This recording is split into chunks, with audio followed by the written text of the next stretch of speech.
বাবা ফোনটা ধরি আসসালাম, খুব সুন্দর করে সে সালাম দিত।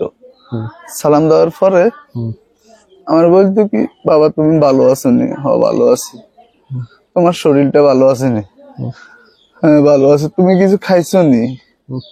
বুঝছেন, ছোট হইলো আসলে তো এমনি মেয়েদের বাবার প্রতি একটা ইয়া থাকে বেশি। আমার মেয়েটার একটু বেশি ছিল আমার প্রতি। মেয়েরা বাবা ভক্ত হয়।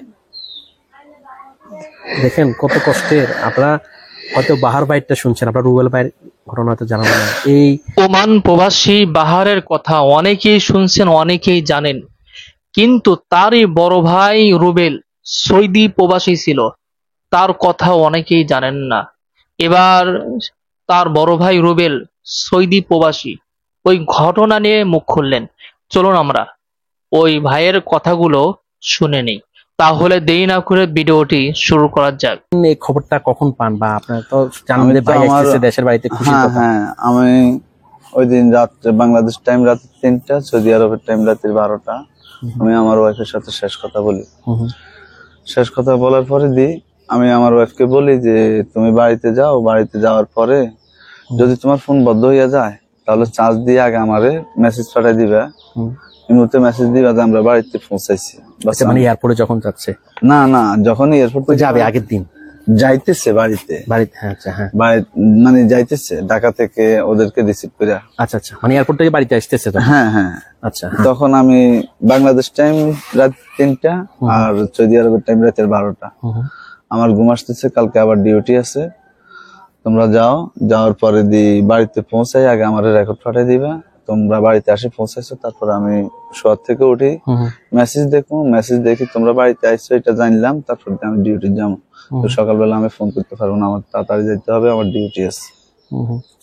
এই কথা বলার পরে বলে যে ঠিক আছে, তাদেরকে আল্লাহর শব্দ রাখেন, আল্লাহ হাফিজ। এটা বলার পরে আমি ফোন কাটে দিচ্ছি। ফোন কাটে দিয়ে আমি আমার যেখানে মোবাইল রাখার কথা এখানে ফোন রাখছি, রাখার আমি ঘুমাইছি। আমার ওই দিন কেমন ঘুম হয়েছে এটা আমি আপনাকে বাসায় বুঝাইতে পারবো না। আমার ফোনে ফোন আসছে 150-এর উপরে ফোন আসছে, আমি শুনি নাই। বিপদ আসলে আসলে যে মানে পরে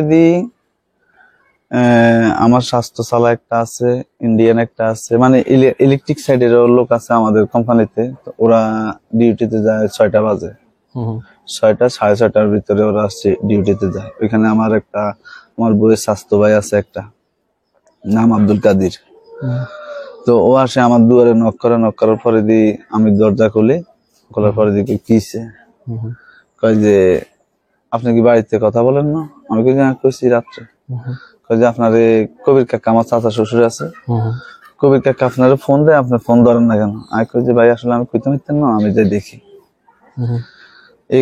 আমারে কিন্তু ওই কাদিরে যখন বলছে কবির কাকা আপনার ফোন দেয় নাই, হ্যাঁ, আমি কই যে আমি কইতে মিথ্যেন না। কয় যে উনি আপনার ফোন দেয়, আপনি ফোন ধরেন না। এই কথা বলে ও মাটিতে বসে গেছে, মানে ফ্লোরে বসে গেছে।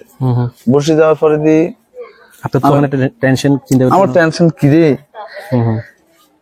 এই ব্যাপার নিয়ে আমার এগুলা কোনো মাথায় নাই, চিন্তা ভাবনার বাইরে এগুলা থাকার কথাও না। হ্যাঁ থাকার কথাও না। আচ্ছা এই কথা বলার পর আমি সমস্যা কি? কয় যে যান ফোন হাতে লই কবির কাকার ফোন দেন। কেমন কোন? কয় যে না আমি কইতে পারবো না। কবির কাকা কে? মানে আমার চাচা শ্বশুর। হ্যাঁ, উনি ওইখানে থাকে।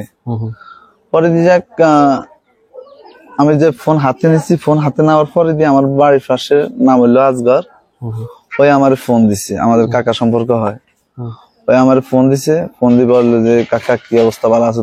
আমি কই যে হ্যাঁ ভালো আছি। কিরে এত সকাল সকাল ফোন দিছ কাকা? কয় যে তুই কিছু জানোস না? আমি কই যে না আমি তো কিছু জানি না। কিসে সমস্যা কি? কয় যে কাকা তোর আব্বু ছাড়া আর কেউ জীবিত নেই। আমি তুই কি কস? কয় যে ওই জানাইছে আমারে আমার বাপ ছাড়া, মানে এত সকাল সকাল আরো মানে একটু ও মানে কোন রকম শুনে ও মনে করছে যে মানে খবরটা পুরো শিওর পাই নাই। হ্যাঁ পুরোপুরি শিওর পাই নাই, শুনে এক গাড়িতে সব মারা গেছে, মনে হয় তোর বাপ জীবিত আছে। বাস আমি কি কাকা তুই কি কস এই কথা বলি, আমি নিজে আমি কি কমান রে, এটা কেমন লাগছে এটা আমি আমাদের বাসায় বুঝতে পারবো না। তুই রাখ আমি তোরে পরে ফোন দিব। এই কথা বলি এখন আমি ফোনের লক খুলছি, আমার ফোন হুম। মানে এত ফোন আইছে মোবাইল হ্যাং হয়ে গেছে। এখন মোবাইল দিয়ে আবার আমি মানে হাউমাউ করে কাঁদতেছি। এরকম একটা, তাও বিদেশের বাড়িতে, দেশে থাকলে এক হিসাব। আমি হাউমাউ করে কাঁদতেছি, কাঁদার পরে দিয়ে আস্তে আস্তে মোবাইল ঠিক করলাম। ঠিক করার পরে দিয়ে এখন আমি ফ্যামিলিতে যারা আছে সবাইরই ফোন দিতেছি, কেউ ফোন ধরে না, ফোন ঢুকে না। লাস্টে আমার শাশুড়ির ফোন দিছি, ফোন দিছি, সালাম দিছি। সালাম দিকে মা আমরা কয় যে বাবারে আমরা তো এখন লক্ষ্মীপুরে আছি আর কান্নাকাটি করতে আছি, কত ঠিক মতো করতে পারতেছি না। আমি কই যে আমরা এত লেট করলে যত তাড়াতাড়ি পারেন যান, আমি বাড়িতে ফোন দিতেছি, কেউ ফোন ধরতেছে না। কয় যে ঠিক আছে, আমি আমার বাইরে আছে দুইজন, হোসেন এবং শামীম, আমার বাইরে আর কি, এই দুজন আগে ফাটাই দিছি, এই দুজনে গেছে। এখন এই দুজন ফোন দিতেছি, ফোন ঢুকতেছে না, ফোনে পাইতেছি না। হ্যাঁ, আমার মনে হয় না যে আমার বউ মেয়ে, আমার মা মারা গেছে, এটা আমার মনে হয় না, বিশ্বাস হয় না, মনে হয় না। কারণ আমি কথা বলছি, শেষ কথা বলছি, বলি আমি ফোন রাখছি, ঘুমানোর আগে আমি কথা বলছি, ঘুমানোর পরে শুনি এটা মারা গেছে, এটা আপনি কেউ বিশ্বাস করতে পারবে না। আচ্ছা, আপনার নাম কি? আমার নাম মোহাম্মদ রুবেল। রুবেল ভাই। আচ্ছা রুবেল ভাইয়া, আপনার মেয়ের বয়স কত ছিল? আমার মেয়ের বয়স 6 বছর 6 বছর ছিল। গতবার যখন আসছেন তখন মেয়ের সাথে কি স্মৃতি বা ফোনে কথা হইতো না বাবা মেয়ের? কি বলেন, আমার মেয়ের সাথে মারা যাওয়ার 4 দিন আগে আমার বলে বাবা, তবে একটা জিনিস কি, আমার মেয়ে ছাড়া আমার দ্বিতীয় কোনো ব্যক্তি 3টা কথা কখনো বলতো না। সে কথাগুলো হইলো, বাবা ফোনটা ধরি, আসসালাম, খুব সুন্দর করে সে সালাম দিত। সালাম দেওয়ার পরে আমার বলতো কি, বাবা তুমি ভালো আছো নি? হ্যাঁ ভালো আছি। তোমার শরীরটা ভালো আছে নি? হ্যাঁ ভালো আছে। তুমি কিছু খাইছো নি?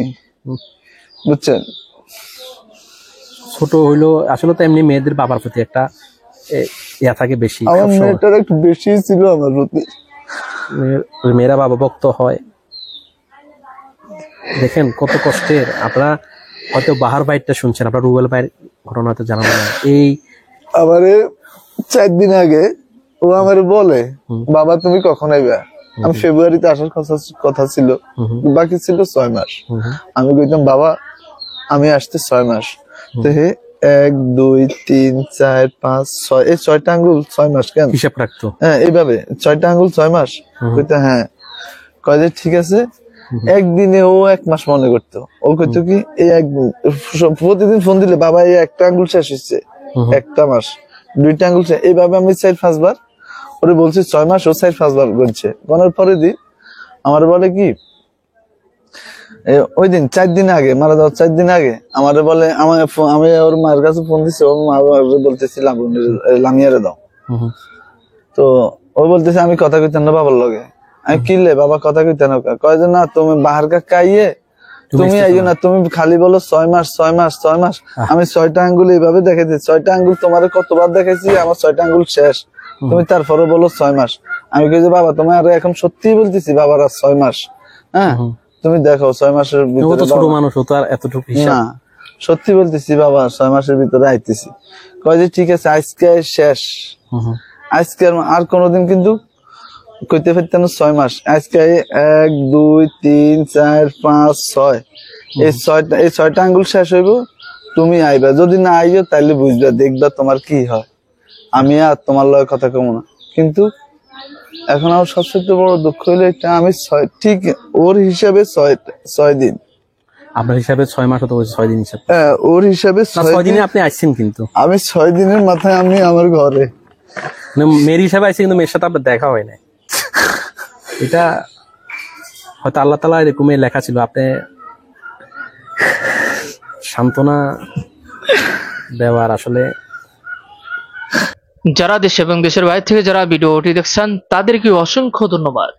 কিছুদিন আগে ওমান প্রবাসী বাহার দেশে ফেরার উদ্দেশ্যে রওনা দেন। তাকে রিসিভ করার জন্য তার পরিবারের সদস্য অনেকেই যান তাকে রিসিভ করে আনার জন্য। সবকিছুই ভালো ছিল, সবকিছুই ঠিক ছিল, কিন্তু আসার পথে একটা দুর্ঘটনা ঘটে যায়। যে ঘটনা আমরা অনেকেই দেখছি, অনেকেই জানি, কিন্তু আমরা জানতাম না তারা 3 ভাই প্রবাসে থাকে। তার বড় ভাই রুবেল, বাহারের বড় ভাই রুবেল, সেও প্রবাসে থাকতো। সে থাকতো সৌদিতে। তার স্ত্রী এবং সন্তান সেও কিন্তু হারিয়েছে ওই ঘটনার মধ্যে। তার স্ত্রীও ছিল, সন্তানও ছিল। তারা 3 জন ভাই প্রবাসে থাকতো। আসলে তাদেরকে কি বলে সান্ত্বনা দেব এরকম ভাষা আসলে জানা নেই। তাদের জন্য শুধু দোয়া, আল্লাহ তাআলা যেন তাদেরকে ধৈর্য ধারণ করার মতন তৌফিক দেন, এবং যারা চলে গেছে আল্লাহ তাআলা যেন তাদেরকে জান্নাতুল ফিরদাউস দান করেন। যারা আমরা প্রবাসে আছি, এখান থেকে শিক্ষা নেওয়া দরকার। যারা আমরা প্রবাসে আছি, যখন আমরা বাড়ির উদ্দেশ্যে আসব, এত পরিবারে এত লোক না গিয়ে 2-1 ব্যক্তি গিয়ে রিসিভ করে আনা। বাড়িতে আসলে তো সবার সাথে দেখা হবেই, এরকম সবাই একসাথে না গিয়ে 2-1 ব্যক্তি তাকে রিসিভ করে আনা হোক। 2-1 ব্যক্তি রিসিভ করে আনলে বাড়িতে আসলে সবার সাথে দেখা সাক্ষাৎ হবে ইনশাল্লাহ। সেজন্য এরকম ভুল আমরা ভবিষ্যতে আর করব না। এখান থেকে আমরা শিক্ষা নেব। আর যারা ভিডিওটি দেখছেন, অবশ্যই আপনাদের সুন্দর মতামত জানাবেন।